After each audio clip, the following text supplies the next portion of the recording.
देश विदेश के हमारे तमाम कवियों और दर्शकों का बहुत बहुत स्वागत, अभिनंदन कि जो लॉकडाउन के दौरान सोशल डिस्टेंसिंग को निभाते हुए आयोजित इस ई कवि गोष्ठी में अपने अपने घर से ऑनलाइन जुड़े और दूरियों को मात देने में हमारे सहयोगी बने। हम दुआ करते हैं कि दुनिया जल्दी से जल्दी पाबंदियों के दौर से सकुशल बाहर आए और मुलाकातों का सिलसिला फिर से कायम हो। इसी कामना के साथ प्रस्तुत है फासलों के दरमियान का नया अंक। मन के हारे हार है, मन के जीते जीत। नमस्कार दोस्तों, आज यह जानना जरूरी हो गया है कि कहीं भीतर ही भीतर हम अपने मन से हारते तो नहीं जा रहे। जी, आप ठीक समझ रहे हैं, मेरा इशारा डिप्रेशन की तरफ है। एक ऐसा दुश्मन जो भीतर ही भीतर हमें तोड़ता जाता है।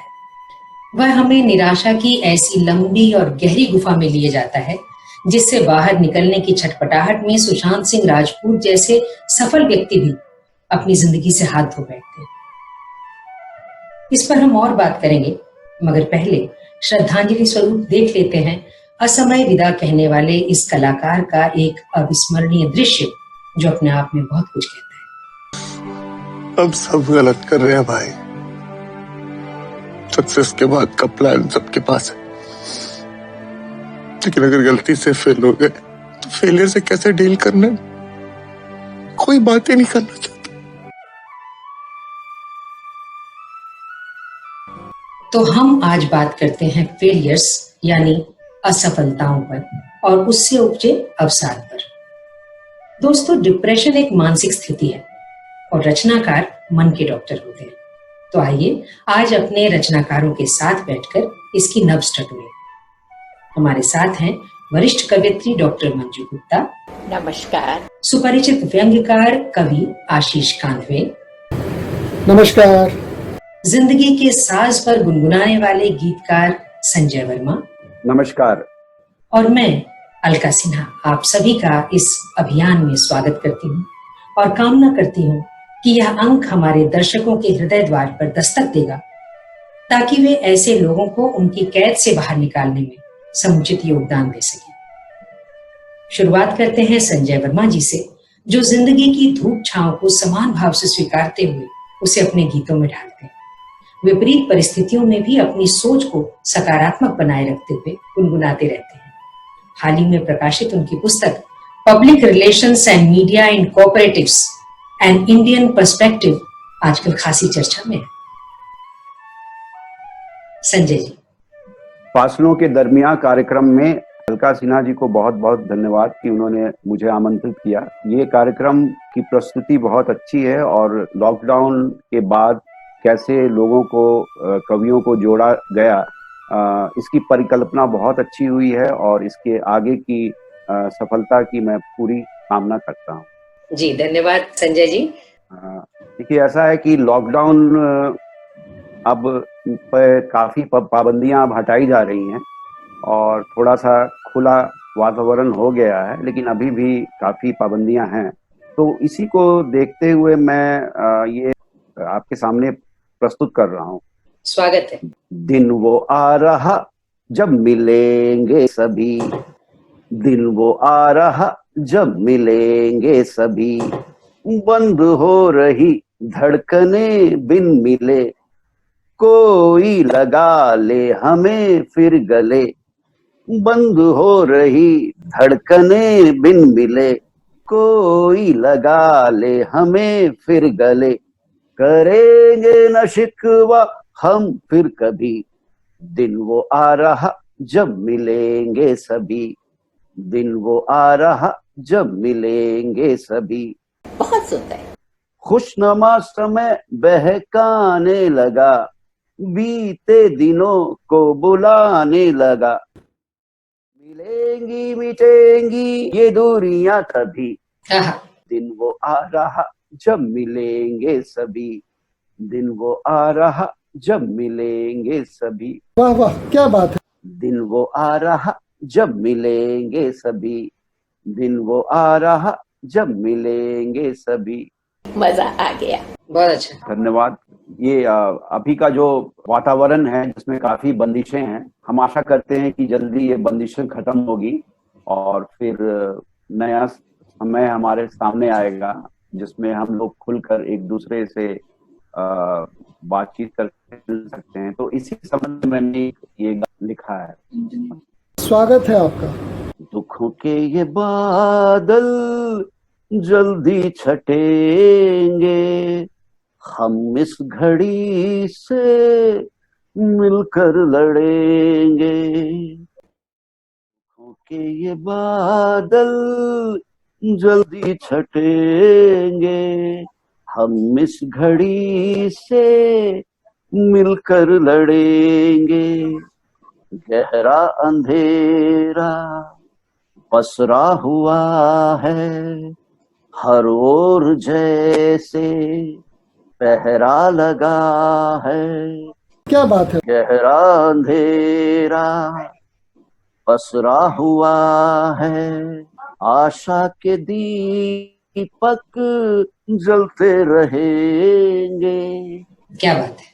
आशा के दीपक जलते रहेंगे, दुखों के ये बादल जल्दी छटेंगे। दुखों के ये बादल जल्दी छटेंगे, उदासी का आलम फैला हुआ है, धरती का आंचल मैला हुआ है, मगर गम न कर फासले ये हटेंगे। दुखों के ये बादल जल्दी छटेंगे, खिलने के मौसम में मुरझा गए हैं, अरे खिलने के मौसम में मुरझा गए हैं, फूलों के चेहरे कुम्हला गए हैं। हम इनकी सेवा मिलकर करेंगे, दुखों के ये बादल जल्दी छटेंगे। दुखों के ये बादल जल्दी छटेंगे। अरे बहुत सुंदर, बहुत सुंदर, बहुत बढ़िया। आपने अपने भाव रूपी मोतियों को इतनी खूबसूरती से पिरोया है कि मजा आ गया। दोस्तों, वक्त के बारे में जो एक कभी न बदलने वाली बात है वो ये है कि यह बदलता जरूर है, एक सा नहीं रहता। तो फिर अच्छे वक्त पर गुमान कैसा और बुरे वक्त से परेशान क्यों? यह बात समझकर निराशा में जा रहे मन को तुरंत काबू करें। निराशा गहराए इससे पहले इसे जड़ से उखाड़ फेंके। तो इस कोशिश में हम आगे बढ़ते हैं और बात करते हैं उस व्यंग्यकार कवि की जो अपने व्यंग बाणों से इसकी जड़ खोदने में माहिर है। मेरा इशारा है आशीष कांधवे की तरफ, जिनका इसी संदर्भ में लिखा एक लेख पिछले दिनों सोशल मीडिया पर काफी वायरल हुआ था। जी आशीष। नमस्कार। फासलों के दरमियान कार्यक्रम जो अलका सिन्हा जी के द्वारा शुरू किया गया है, इसको मैं एक अभिनव प्रयास मानता हूँ, ऐसी परिस्थिति में जब सामाजिक दूरियां हम सबके लिए मजबूरी बन गई थी। इस कार्यक्रम में बहुत सारे वरिष्ठ जनों को, साहित्य कर्मियों को आपने आमंत्रित किया है और आज मुझे भी अवसर दिया है कि मैं अपनी बात और अपनी कुछ रचनाएं आपके समक्ष रख सकूं। आपका पहले हृदय से आभार व्यक्त करता हूं। शुक्रिया। तो आशीष कांधवे हमें अपनी कविता सुनाएं। इससे पहले यह बताएं कि अवसाद इतना हावी कैसे हो जाता है कि कोई आत्महत्या कर बैठता है। आत्महत्या की प्रवृत्ति असल में किसी व्यक्ति के अंदर उस समय बहुत बलवती और मजबूत होकर के उभरती है जब वह अपने कर्मों का, अपने परिश्रम का और अपने भाग्य का मूल्यांकन करना खुद शुरू कर देता है। स्वयं का मूल्यांकन उसको दो स्थिति में ले जाता है, चाहे तो सफल घोषित कर देता है या असफल।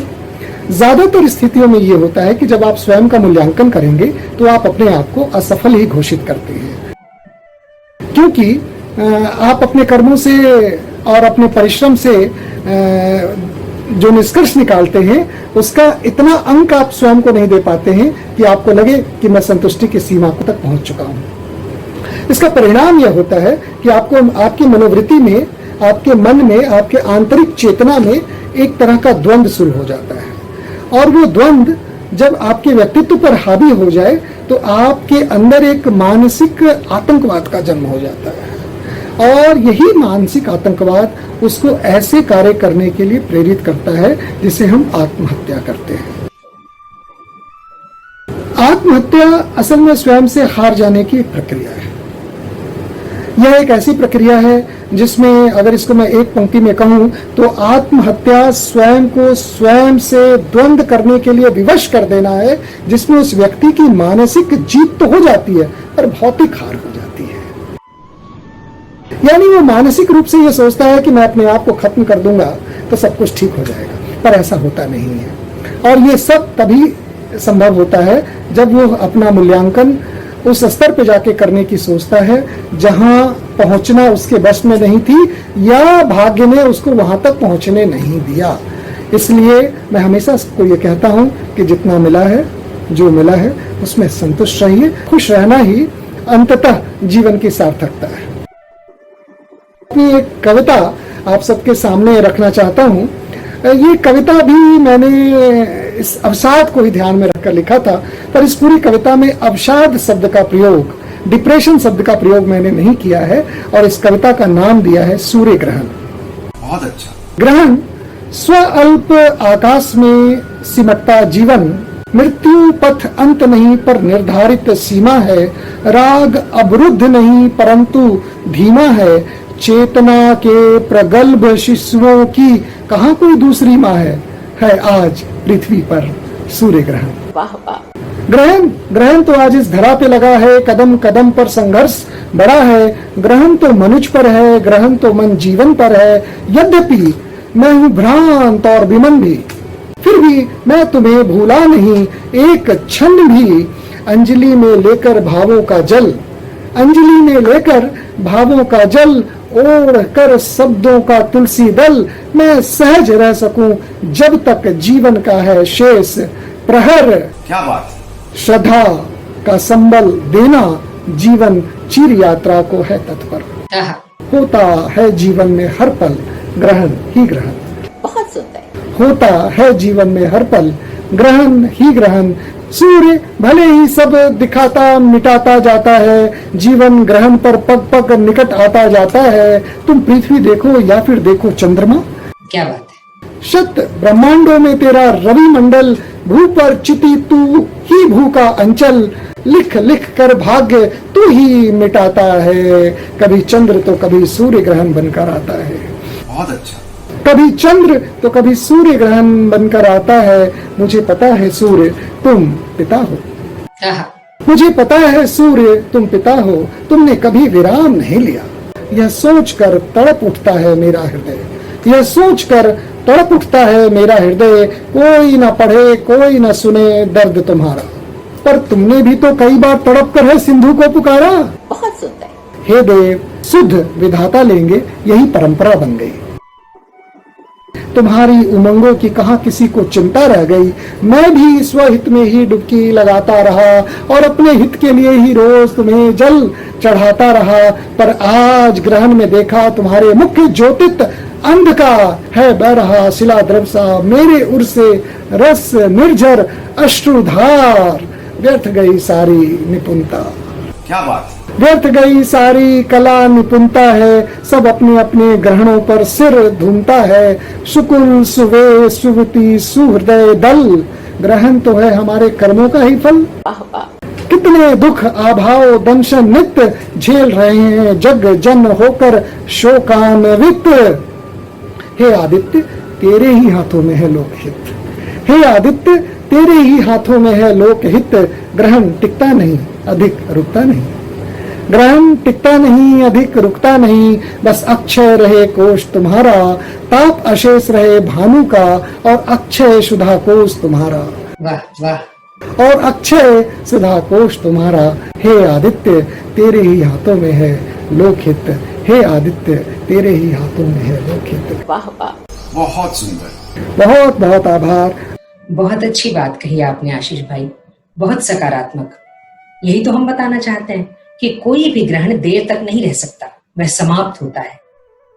मगर एक सच यह भी है कि अक्सर सफल लोग, बल्कि बेहद सफल लोग डिप्रेशन का शिकार होते हैं। कारण कि उनकी महत्वाकांक्षाएं बड़ी होती हैं, उनकी सफलताएं बड़ी होती हैं और जाहिर सी बात है उनकी असफलताएं भी बड़ी होती हैं। तो होना यह चाहिए कि आपके सपनों में जज्बात तो हों, मगर उन्हें हासिल करने की कोशिश में आप जज्बाती ना हो जाएं। खुद पर भरोसा रखें और समय समय पर खुद को समझाते रहें कि सीधी राह से भी मंजिल तक पहुंचा जा सकता है। अपनी इसी बात को एक कविता के रूप में मैं रखना चाहूंगी। स्वागत है आपका। शुक्रिया। कविता का शीर्षक है घर। सरकारी नौकरी के 17 साल बाद भी उसी उत्साह से देखती हूँ अखबार में रिक्तियां, पढ़ती हूँ ध्यान से कुल पद, वेतनमान, अहर्ताएं और आवेदन करने की अंतिम तारीख। मनपसंद मकान खरीद चुकने के बाद भी आकर्षित करते हैं मुझे टू लेट और प्रॉपर्टी के विज्ञापन। हालांकि नौकरी या मकान बदलने का कोई इरादा नहीं है मेरा, मगर हर विज्ञापन से गुजरते हुए ताजा हो जाता है अपने संघर्ष का दौर। क्या बात है? रोजगार समाचारों की भीड़ में अपने लायक बारीक सी जगह की तलाश, योग्यता का आकलन और अस्तित्व की सार्थकता का बोध। क्या बात है? टूलेट का विज्ञापन देखते हुए कौन जाता है स्मृति में अगले माह मकान खाली कर देने का तनाव, नई शर्तों के साथ सामान बांधना और खोलना कि बिजली कम जलाना, सुबह जल्दी पानी भर लेना, सामने की सीढ़ियों को रोज धोना। प्रॉपर्टी के पन्ने पलटते हुए विचारों में आ बैठते हैं चाय ब्रेड की हड़बड़ी में भीगे कितने ही द्वार, बजट मुताबिक देखते हुए अपने घर का ख्वाब, फटी जेब में प्रॉपर्टी डीलरों की लिस्ट और मनपसंद मकान का नक्शा लिए दिन भर का भटकाव। दरअसल अखबार के ये विज्ञापन आशान्वित करते हैं मुझे कि अभी भी इस भीड़ भाड़ में संघर्षरत होंगे कुछ लोग अपनी पहचान के लिए, छोटे से मकान के लिए। वाह वाह। लड़ रहे होंगे अपने हिस्से की लड़ाई, बिना झुके बिना रुके अपने आदर्शों और मूल्यों पर टिके। वाह, क्या बात है? दुनिया उन्हें भले ही बेवकूफ समझे, पर मैं उन्हें आश्वस्त करना चाहती हूँ कि मेहनत के सीधे रास्ते से भी जीती जाती है लड़ाई। तुम हिम्मत मत हारना, मन को मत मारना। वाह वाह, क्या बात है। बहुत सुंदर। शुक्रिया। ये कविता भाव, प्रस्तुति, शब्द सभी दृष्टि से बहुत ही सुंदर थी। आपको बहुत सारी शुभकामनाएं। बहुत धन्यवाद आपका। तो ये हिम्मत हमें अपने भीतर जुटानी है और मुझे कई बार लगता है कि थोड़ी सी मेडिटेशन, ध्यान साधना इसमें बहुत कारगर होती है। तो पहली कोशिश तो हमें अपने स्तर पर ही करनी चाहिए। आखिर हमें हमसे बेहतर कौन जान सकता है। पर अगर इतने से बात नहीं बने तो मम्मी पापा से, भाई बहन से या किसी दोस्त से अपने मन की बात साझा करें, अपनी परेशानी बताएं। ये अच्छी तरह समझ लें कि किसी भी समस्या का हल जिंदगी देकर हासिल नहीं किया जा सकता। फिर भी बात अगर आपके काबू से निकलती मालूम पड़े तो हमें क्या करना चाहिए बताएंगे। पहले सुन लेते हैं जिंदगी का एहसास कराती, खुद में विश्वास भरती कुछ खुशनुमा कविताएं। हमारे बीच हैं आज के समय की बेहद चर्चित हस्ताक्षर डॉक्टर मंजू गुप्ता। नमस्कार मित्रों, मैं अपना आभार व्यक्त करती हूँ अलका सिन्हा के प्रति, जिन्होंने इस कार्यक्रम के माध्यम से कविताओं के द्वारा दिलों के बीच की दूरी पाटने का काम बहुत ही खूबसूरती के साथ संपन्न किया है। और प्रेम भी तो यही काम करता है। तो लीजिए, मेरी पहली कविता का शीर्षक है प्यार मात्र एक शब्द नहीं। स्वागत है, बहुत बहुत स्वागत है। प्यार मात्र एक शब्द नहीं, एक एहसास है, एक अनुभूति है, जिसके होते हैं अनगिनत रूप, रंग और शेड्स। जिस तरह रंगों के होते हैं अनेक शेड्स जिन्हें नाम तक देना संभव नहीं, उसी तरह प्यार रूपी एहसास के भी होते हैं अनगिनत रूप, रंग और शेड्स। क्या बात है? कभी ये छलकता है आंखों के पैमाने से, कभी ये छलकता है आंखों के पैमाने से, तो कभी आंखों के समंदर में डूब जाता है, कभी दिल में भीतर गहरे उतर जाता है तो कभी नस नस में उत्तेजना बन थरथराता है, वाह, कभी मुस्कान बन थिरकता है अधरों पर, तो कभी फूल सा खिला जाता है रोम रोम, और कभी तितली के चुंबन सा। वाह वाह। जी हाँ, कभी तितली के चुंबन सा छोड़ जाता है अपने स्पर्श की पुलक, कभी ढक लेता है निसीम कंगन सा समूचा अस्तित्व, तो कभी धरती की हरितिमा से हरिया जाता है रोम रोम। आहा, प्यार कभी बाहों का आलिंगन बन बांध लेता है अपने आंचल में समूचा अस्तित्व। दरअसल प्यार एक खुशबू है, प्यार एक खुशबू है जो खुद ब खुद हो जाता है महसूस। इसके उतने ही रूप, रंग और ढंग हैं जितने मनुष्य या प्राणी हैं संसार में। दरअसल प्रेम ईश्वर की तरह अनंत रूपा है, असीम है, अनन्य है। प्रेम है तो हम हैं, हमारा अस्तित्व है, प्रभु है, संसार है, क्योंकि प्रेम के बिना जीवन के होने का भला अर्थ ही क्या रह जाता है। क्या बात है। प्रेम बिना जीवन तो ऐसा ही है जैसे ज्योति बिना दीप, जल बिना जीवन और आत्मा के बिना देह। क्या कहने, क्या कहने।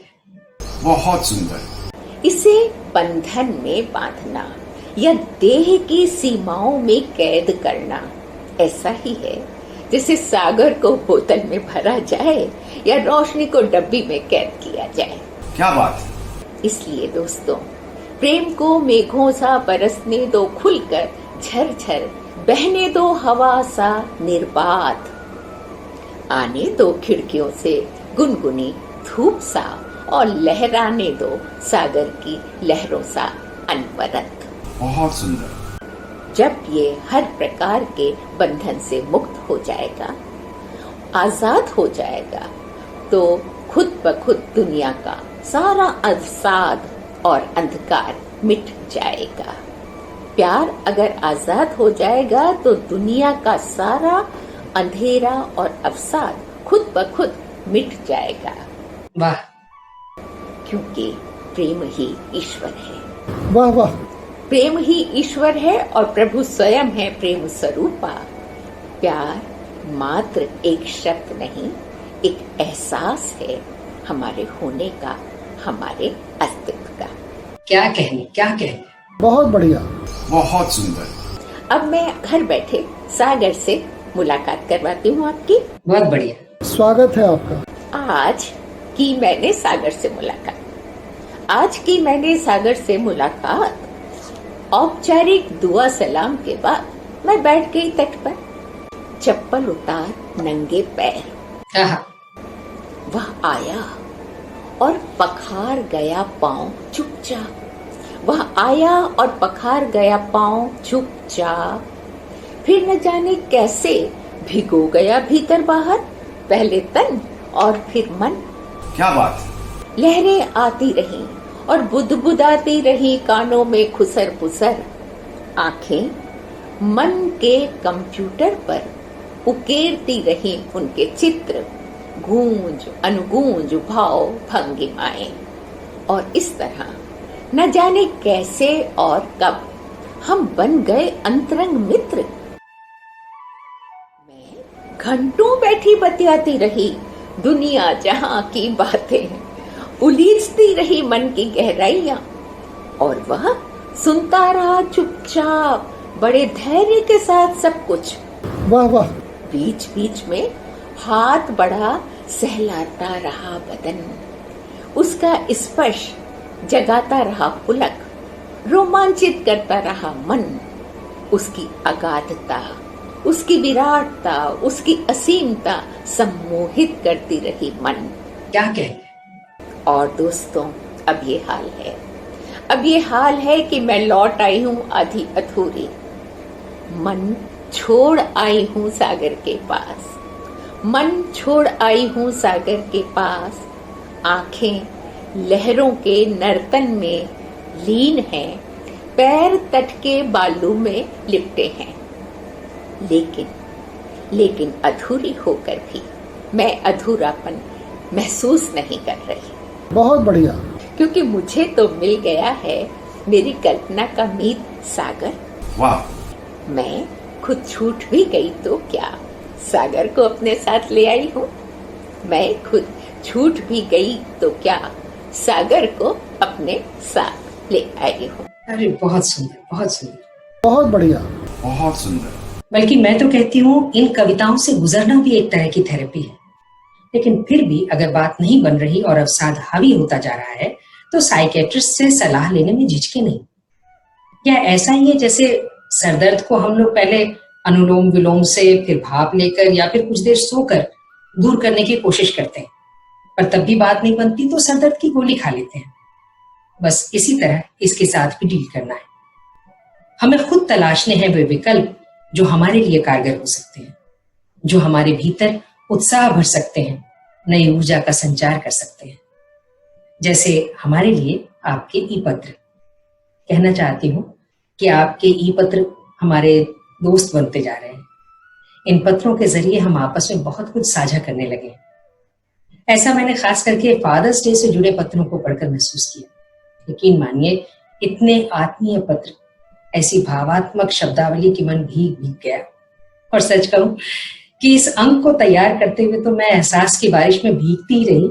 इसके बाद भी आपके पत्रों से जमकर बरसात होती रही। आपके बेशकीमती खत जो हमें मिले, हमने उन्हें तिजोरी में संभाल रखे हैं।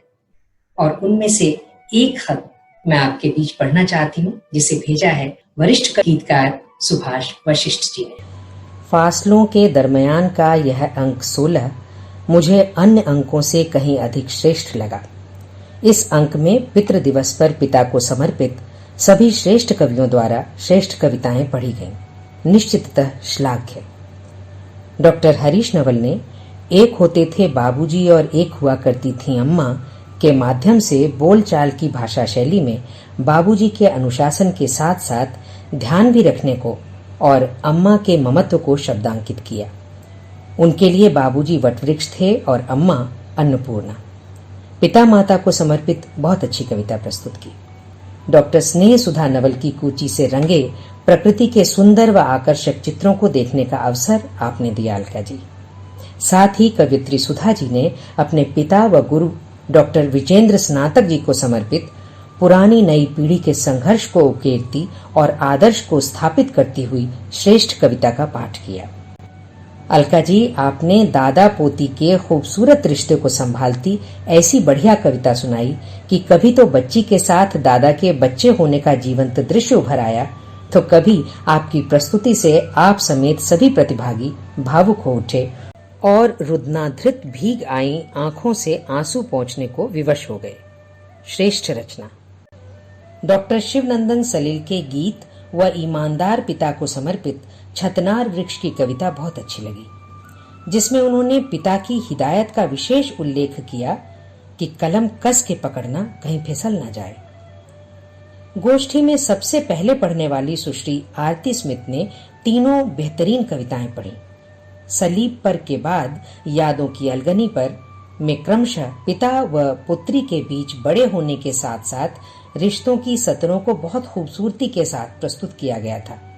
तभी तो पुत्री को एहसास होता है कि मैं अब बड़ी हो रही हूँ।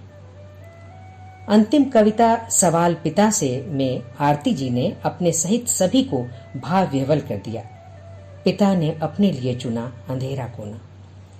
समग्रतः सभी कविताओं ने अपने अपने स्तर से संवेदना के उच्च धरातल का स्पर्श किया। आपको इस अंक और अच्छी व सार्थक इस पूरी श्रृंखला के लिए हार्दिक बधाई एवं शुभकामनाएं। आदरणीय सुभाष वशिष्ठ जी, हर रचना पर इतनी मधुरता के साथ आपने अपनी राय रखी है। मुझे पूरा विश्वास है कि हमारे रचनाकार इसे पाकर गदगद हो रहे होंगे। आपके इस स्नेहित संदेश का हार्दिक स्वागत, बहुत आभार। दोस्तों, जैसा कि आप देख ही रहे हैं कि फासलों के दरमियान के जरिए हम आसपास की तस्वीर को नए सिरे से गढ़ने की कोशिश कर रहे हैं। इसी में शामिल है आज का यह अंक, जो अवसाद जैसे जानलेवा रोग की तरफ सचेत करने की कोशिश में तैयार किया गया है। हमें उम्मीद है कि हम अपने प्रति ही नहीं, अपने आसपास भी एक जिम्मेदारी के एहसास से अपनी उपस्थिति को दर्ज कराएंगे। कोई असामान्य व्यक्ति दिखे, उसके दोस्त बनकर उसे इससे बाहर निकालने में सकारात्मक भूमिका निभाएंगे। देखिए, आपका यह सहयोग इस दुनिया को कैसे निखारता है और दुनिया कैसे बेहतर दुनिया में बदलती जाती है। नमस्कार।